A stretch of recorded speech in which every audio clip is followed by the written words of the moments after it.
I'm so happy to be able to take off my hat as enforcer and close us today with some final reflections. In my summary, I'd like to contribute to the tapestry of yesterday's learnings that Marcia has just woven for us so deftly and so beautifully.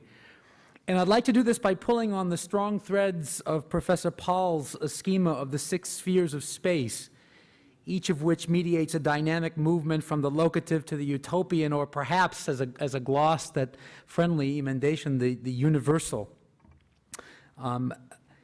Beginning with the presentation of Ms. Karakaya, her hypothesis was that affiliation with Hizmet is not the only or primary determinant of how women in Hizmet think about gender roles on the spectrum from traditionalist to modernist, and that this actually has to do with educational background and a variety of other social indices. And Tom Michel brought up cultural context as a very important one of these in his contribution in the question-answer session. Her conclusions break stereotypes, and they speak to us of how women in Hizmet negotiate their identities in the intersections of so many of the spheres of Professor Paul's typology, especially Sphere 1, that of the individual in prayer, Sphere 2, that of the home and family, and Sphere 4, that of civil society. Moving on to Professor Bacik's contribution, he said something that really struck me. I don't know if I typed it accurately, so I ask his forgiveness. For Gulen, the operational corridor for reform is not politics, but daily Islam, end quote. This is the determining characteristic, as I took it from Professor Bacik's presentation, of the a-modern approach of Gulen. I think Professor Bacik's observations complexify the already highly evocative schema of Professor Paul. He makes an important distinction between politics and personal or social piety as a corridor of reform, a distinction that so many of us who have studied the movement would affirm. But as Professor Walton observed in his excellent presentation, politics and religion are not only mutually implicating as sociological realities in the Turkish context and in every other human context I know, they are also mutually implicating in Gulen's teaching on democracy itself and its importance in the actualization of the mission of Hizmet. This perception of the dynamic interplay between civic action and, yes, even politics on the one hand, and spiritual growth and development in and through the service of others on the other hand, came through very crisply, I think, in Professor Chetin's presentation. I was particularly struck by his observation that, and here's another quote that may be just more a paraphrase, the Gulen movement consists of a series of networks in which people learn and exercise their political rights, end quote. In other words, while politics is not the operational corridor of Hizmet, political engagement as a piece of a broader commitment to civic engagement is unavoidable for the Hizmet affiliate. Then Professor Robinson opened a window for us onto Gulen's emphasis on the freedom to do one's duty and the notion of limitless liability. He said that Gulen joined hands with Levinas and others when he seems to suggest that we have to act as if we're responsible for everything in the past, present, and future. Professor Robinson articulated this marvelous notion implicit in Hizmet practice of valuing the cultural, political, ethnic, and religious other as co-creator of the common good. And this notion of co-creator for the common good has great potential interplay, I think, with Professor Paul's schema of the sacred space of the movement and the necessity of affiliates living in the dynamic movement between the locative and utopian or universal. Of course, the question was raised about this notion of limitless liability leading to neurosis.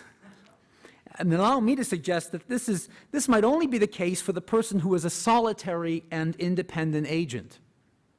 This kind of isolated individualism is not the theological or the social framework, ideally, of Hizmet. When one takes on this liability as a servant of God, we can't forget God in the picture, right? One does this in a framework of radical dependence on God and openness to God's grace, especially as it is channeled in the fellowship of one's Jamaat or Musbat Harakat, whichever term one prefers.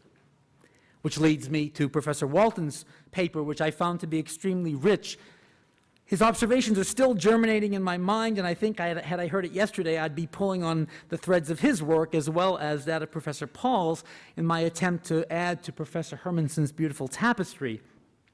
In fact, I think there's a profound intertextuality between his work and that of Professor Paul. One seems to inform the other in so many ways, but I haven't had time to work it all out, so I apologize for that. There are two things I would like to highlight.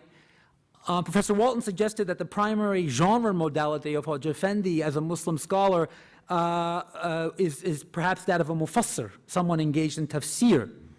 I would agree and slightly disagree. From my perspective, maybe it's that of a khatib, that of a homileticist in a way, integrating profoundly the sciences of tafsir, fiqh, tasawwuf, falsafa, etc., for the purposes of offering guidance to the widest possible audience of affiliates. I don't mean khatib in the mundane sense. We've all heard bad khatibs, but we've all heard great khatibs, and in some ways I think Hoja Effendi is a kind of super khatib. In this sense, the Gulen movement is a jamaat, with Hoja Effendi as the khatib, and even non-Muslims and non-Turks like myself as members. I also think Professor Walton's characterization of Hizmet as civil Islam is a very fertile one, and at the risk of embarrassing him, perhaps the focus of an entire conference.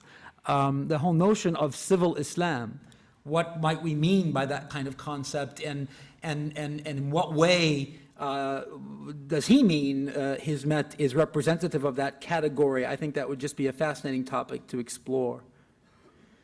And finally, the richness of the final panel. Mr. Aydin and Professor Susan Chandler gave us this wonderful portrait of the Nigerian schools. And in Professor Chandler's portion of the presentation, she sort of ticked off these various aspects of the life of the schools. She talked about the facilities, you know, the material facilities, and the way in which attention to those facilities sent the message of Gulen's emphasis on the importance of education to the students. They got that.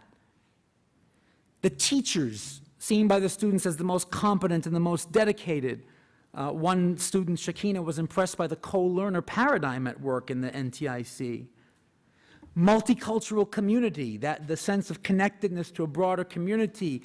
Interfaith respect, it was in there, although the comment was curious because then the student went on to say, everyone minds their own business, we don't discuss religion. So I wonder now whether there's maybe too much multiculturalism here and not enough interculturality and interculturalism. Just something to think about. Morality seminars, travel, and other extracurricular activities. These aspects of the Nigerian school's mission outlined so articulately for us by both Mr. Aydin and Professor Chandler seem to map very well onto Professor Paul's scheme. You know, facilities here at the school where we are, and the locative, air conditioning, you know, clean water so we don't get sick, and travel to other lands where we take the knowledge we're learning and interact and share that with others and all the other spheres that come between. And what a note of transformative witness in the form of appreciative inquiry Professor Kirk struck in her presentation, the final presentation on the Fazlar schools in northern Iraq. Her emphasis on the challenges of the context in which these fine schools have grown brought us back full circle to the focus of the first panel, connecting for us once again the spirituality of Hizmet with its concrete projects and practice, reaching out from the locative space of one's own prayer life through that door that leads to the infinite through the service to others. We heard the stirring testimonies of Narjis and Hanan, and finally the testimony of the medical school student graduate of a Fazlar school who said, quote, I want to help heal my country, end quote. This circles back to Professor Mabouk's paper on forgiveness in the teachings of Gulen, but it also stands, I think, as the greatest possible affirmation of the integrity of this movement for all its past and future challenges and its truly holy work in the world. Thank you very much.